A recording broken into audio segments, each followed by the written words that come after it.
Di sini saya akan membahas mengenai konsep bimbingan dan konseling belajar. Di sini kita akan membahas mengenai pengertian dari bimbingan dan konseling belajar itu sendiri. Di mana Yusuf mengatakan bahwa bimbingan dan konseling belajar merupakan suatu proses bantuan untuk memfasilitasi siswa dalam mengembangkan pemahaman dan keterampilannya dalam belajar atau akademik. Kemudian ada juga yang mengatakan bahwa bimbingan dan konseling belajar ini merupakan suatu proses bantuan memfasilitasi konseli dalam mencapai tujuan dan tugas perkembangan pendidikan, baik itu kemampuan dasar ataupun perkembangan atau pembentukan pribadi yang berkaitan dengan hal-hal akademik. Nah, agar lebih mudah kita dalam memahami pengertian dari bimbingan dan konseling belajar ini, kita bisa mengartikan bahwa bimbingan dan konseling belajar ini merupakan suatu proses bantuan yang diberikan konselor guna membantu peserta didik dalam mengatasi atau dalam menyelesaikan masalah-masalah yang dihadapi atau yang terjadi atau yang dialami oleh konseli terhadap proses belajarnya gitu. Bimbingan dan konseling belajar, otomatis bimbingan dan konseling ini terfokuskan pada bagaimana peserta didik itu belajar atau peserta didik itu dalam melakukan kegiatan belajarnya gitu kan. Hal ini sangat penting terutama bagi kita-kita yang sedang mengalami program pendidikan, atau lebih sederhananya adalah kita yang sedang mengalami atau sedang menjalani pendidikan gitu. Misalnya saya mahasiswa gitu kan, terus adik-adik SMA, siswa-siswa SMP. Nah, otomatis kan kita sedang dalam mengalami atau menjalani pendidikan gitu kan. Nah, mengapa bimbingan dan belajar ini penting gitu kan? Atau kenapa sih kita harus mengerti apa itu bimbingan dan konseling belajar gitu? Atau apa sih yang membuat kita harus kadang harus mengikuti bimbingan dan konseling belajar ini? Apa gitu kan? Nah, tujuannya itu adalah untuk kita memperoleh hasil belajar yang optimal dan tercapainya tujuan pendidikan dalam kategori sukses, dimana kita semua ingin kita sukses gitu kan. Dimana-mana setiap orang yang sedang mengalami atau menjalani pendidikan tujuannya apa? Sukses, ya kan? Nah, dengan kita mengikuti bimbingan dan konseling belajar ini, kita tahu cara bagaimana cara untuk mendapatkan hasil belajar yang optimal gitu. Bagaimana cara kita menemukan metode pembelajaran yang sesuai dengan minat kita gitu kan. Terus dengan tercapainya hasil belajar kita yang optimal, otomatis kita akan menuju proses kesuksesan gitu kan. Dan juga kita tahu bagaimana cara, aku harus gini kalau mau sukses gitu kan. Saya harus begini, saya harus mengatur waktu belajar saya harus belajar dengan rajin gitu kan. Nah, itu yang harus difokuskan gitu. Kenapa kita penting untuk mengikuti bimbingan dan konseling belajar ini, atau kita penting dalam mengerti sebelum kita mengikuti bimbingan dan konseling belajar itu, kita harus mengerti apa tujuan dari bimbingan dan konseling belajar ini yang akan kita ikuti gitu.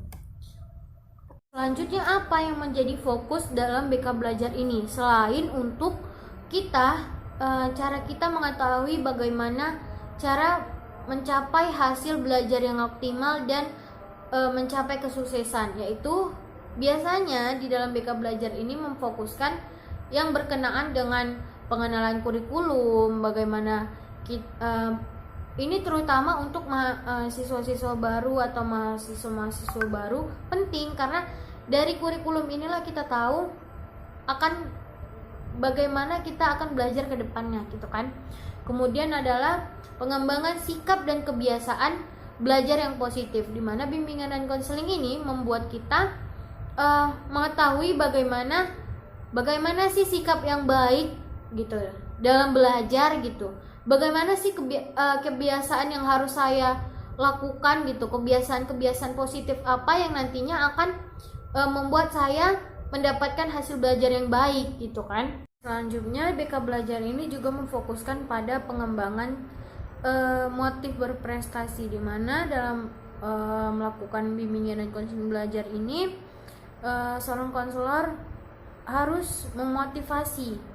Nah, memotivasi bagaimana si anak nantinya akan termotivasi untuk terus belajar dalam meningkatkan prestasinya gitu kan. Kemudian ada juga cara belajar yang efektif, di mana dalam BK Belajar ini konselor memberi pemahaman, memberi informasi bagaimana sih cara belajar yang efektif itu gitu kan. Terus kemudian ada pengembangan kesadaran belajar sepanjang hayat. Nah, di sini konselor memberikan pemahaman atau informasi bahwa belajar itu tidak hanya sementara, tapi itu sepanjang hayat gitu kan. Nah, kenapa sepanjang hayat? Karena dalam hidup kita perlu belajar gitu kan. Meskipun kita sudah tua, tetapi masih ada hal-hal yang belum kita ketahui. Nah, dari situ itu yang dinamakan kita ingin mencari tahu apa yang kita tidak tahu itu kan. Nah, di situ terjadi proses belajar gitu kan. Nah, beri pemahaman kepada peserta didik bahwa kita nih kalau belajar itu nggak sepanjang hayat, maksudnya kita tuh belajar bukan untuk sementara ya, tapi sepanjang hayat gitu kan. Bukan berarti kamu umur atau kamu usia 18 tahun setelah tamat kuliah kamu berhenti untuk belajar. Tidak seperti itu gitu kan. Nah, kemudian ada penyesuaian diri terhadap semua tuntutan program pendidikan sehingga dapat mencapai tujuan akademi yang diharapkan. Nah, di sini konselor memberi pemahaman kepada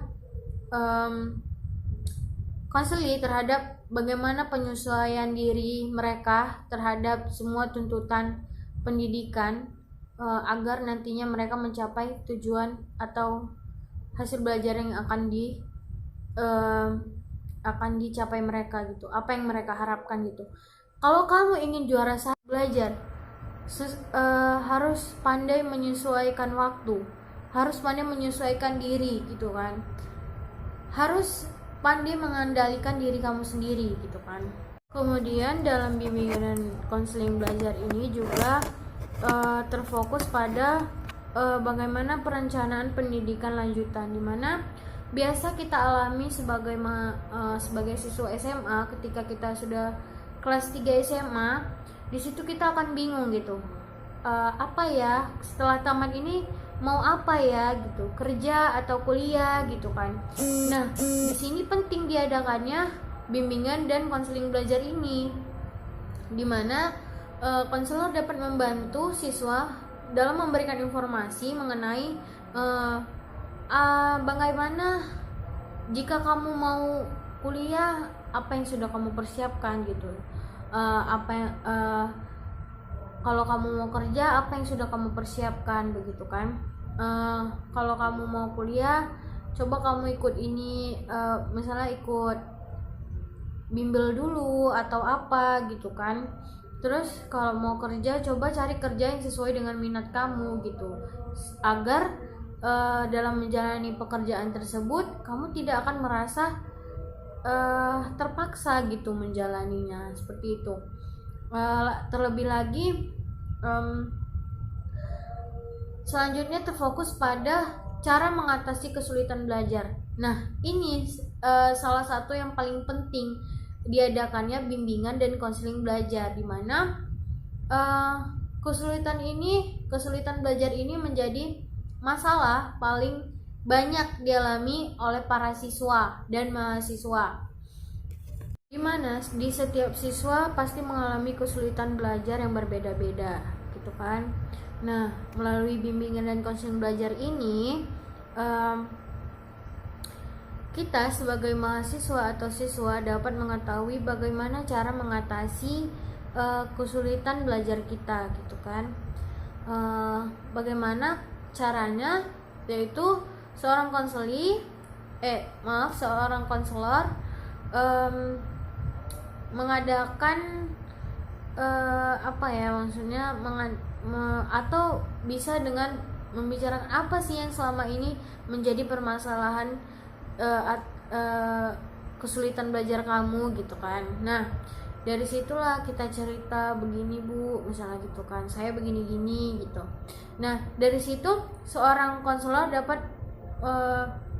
menyimpulkan apa yang menjadi masalah kesulitan belajar kamu. Nah, setelah si konselor dapat menyimpulkan itu tadi, nah dia akan mengetahui solusi apa yang terbaik untuk kamu untuk mengatasi kesulitan belajar kamu itu. Gitu. Kemudian terlepas dari itu, kita akan membahas mengenai dasar hukum dari bimbingan dan konseling belajar ini, yaitu yang pertama ada Undang-Undang Republik Indonesia Nomor 20 Tahun 2003, yaitu pasal 2 ayat 3 yang berisi mengenai bahwa pendidikan nasional berfungsi untuk mengembangkan kemampuan dan membentuk watak serta peradaban bangsa yang bermartabat dalam rangka memerdekakan kehidupan bangsa yang bertujuan untuk berkembangnya potensi peserta didik agar menjadi manusia yang beriman dan bertakwa kepada Tuhan Yang Maha Esa dan menjadi warga negara yang demokratis serta bertanggung jawab. Terlebih lagi menjadi peserta didik yang berakhlak mulia, sehat, berilmu, cakap, kreatif, dan mandiri. Kemudian ada Undang-Undang Republik Indonesia Nomor 14 Tahun 2005, di mana berisi bahwa guru adalah pendidik profesional dengan tugas utamanya mendidik, mengajar, membimbing, mengarahkan, melatih, dan mengevaluasi peserta didik di sekolah. Sekarang kita masuk kepada tujuan dari BK Belajar. Nah, apa sih tujuan dari bimbingan dan konseling belajar itu? Yang pertama, yaitu membantu klien atau peserta didik dalam menyadari potensi diri dalam aspek belajar.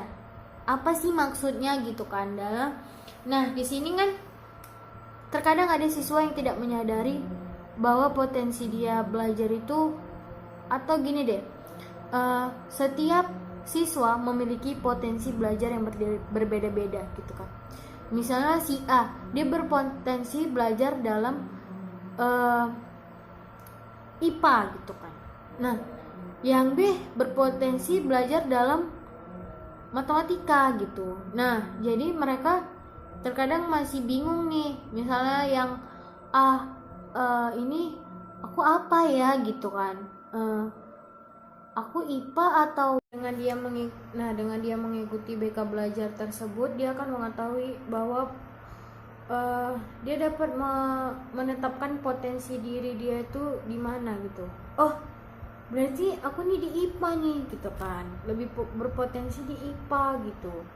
Kemudian ada memahami berbagai hambatan belajar. Nah, dengan mengikuti BK Belajar ini, tujuan dari BK Belajar ini agar klien atau peserta didik dapat memahami berbagai hambatan dalam belajar. Nah, ketika kita sudah memahami berbagai hambatan dalam belajar, otomatis kita akan tahu nantinya kalau misalnya itu akan terjadi gitu kan. Nah, kalau itu akan terjadi seketika kita dapat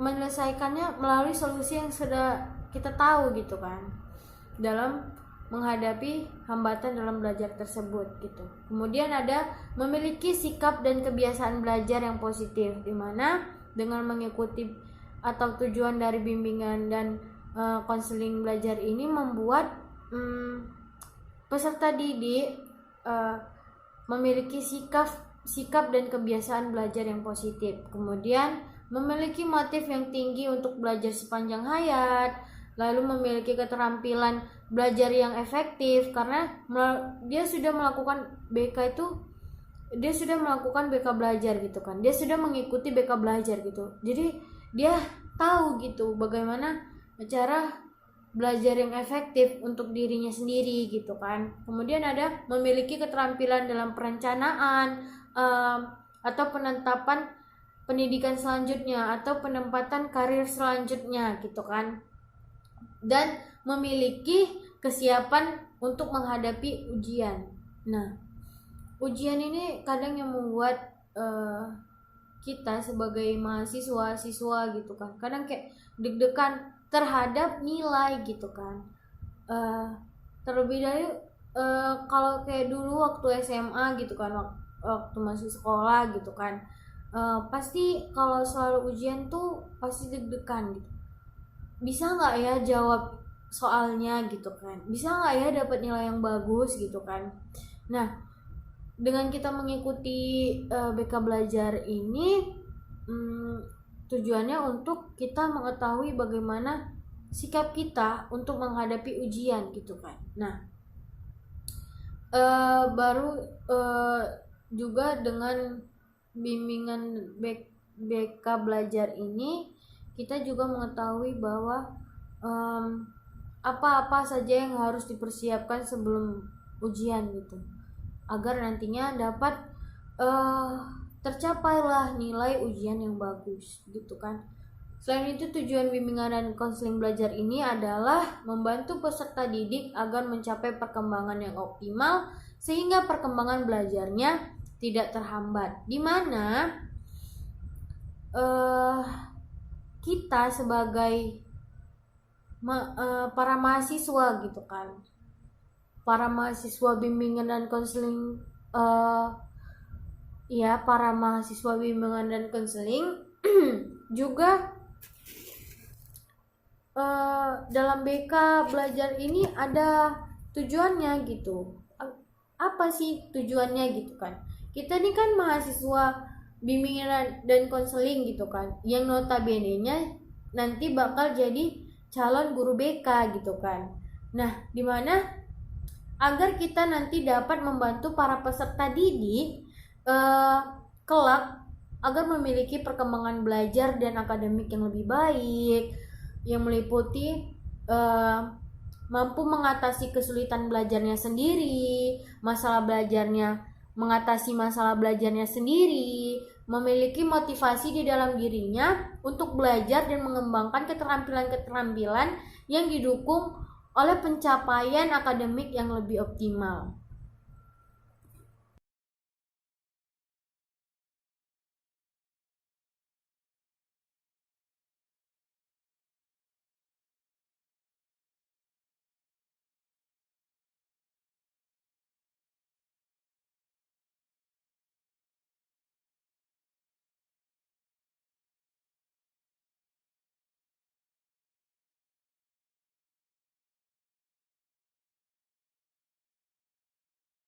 Dan apa sasaran dalam BK belajar ini?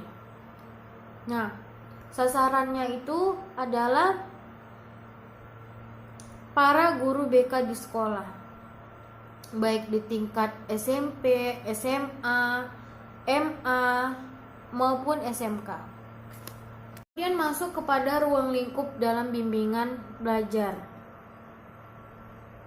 Yang pertama itu pengembangan sikap, kebiasaan, dan keterampilan belajar yang efektif dan efisien, serta produktif dengan sumber daya belajar yang bervariasi dan kaya. Dimana dalam BK belajar ini kita sebagai peserta didik juga diberikan semacam bantuan bagaimana kita mengembangkan sikap kita, kebiasaan kita, keterampilan kita dalam belajar agar efektif dan efisien dengan menggunakan sumber-sumber belajar yang sekarang tuh semakin bervariasi ya, semakin kaya. Misalnya dengan adanya internet, kita bisa mengakses apapun, sumber belajar apapun dari internet gitu kan. Ada juga televisi, radio gitu kan.